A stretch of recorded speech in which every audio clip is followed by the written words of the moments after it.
MSN football ടോക്സിലേക്ക് അവർക്കും സ്വാഗതം.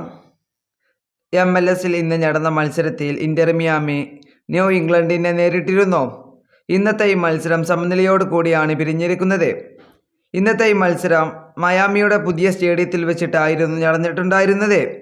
ഈ പുതിയ സ്റ്റേഡിയത്തിൽ പുതിയ പരിശീലകന് കീഴിൽ ഇതുവരെ അവർക്ക് അവിടെ വിജയിക്കാൻ കഴിഞ്ഞിട്ടില്ല. ഇന്നത്തെ ഈ മത്സരത്തിൽ ഇന്റർ മിയാമിക്ക് വേണ്ടി ഗോൾ കണ്ടെത്തിയിട്ടുള്ളത് ബെർട്ടർമയായിരുന്നു.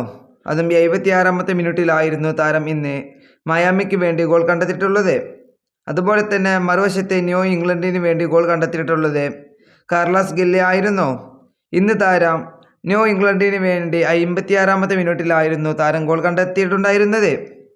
ഇന്നത്തെ ഈ മത്സരത്തിൽ ഇന്റർ മിയാമി തന്നെയായിരുന്നു കളിയിൽ ആധിപത്യം സൃഷ്ടിച്ചത്. പ്രത്യേകിച്ച് ആദ്യ പകുതിയിൽ മികച്ച രീതിയിൽ തന്നെയായിരുന്നു മയാമി കളിച്ചിരുന്നത്. ഇന്ന് മയാമിക്ക് 68% അവരുടെ പൊസിഷൻ. അതുപോലെ തന്നെ ഇന്ന് 18 ഷോട്ടുകൾ ഷോട്ടിയപ്പോൾ ടാർഗറ്റിലേക്ക് അവർക്ക് 10 എത്തിക്കാൻ കഴിഞ്ഞിട്ടുണ്ടായിരുന്നു. അതുപോലെ തന്നെ 5 ബിഗ് ചാൻസുകളായിരുന്നു അവരെ ക്രിയേറ്റ് ചെയ്തിരുന്നത്. അതുപോലെ തന്നെ 4 ബിഗ് ചാൻസ് അവർ ഇന്ന് മിസ്സാക്കുകയും ചെയ്തിട്ടുണ്ടായിരുന്നു.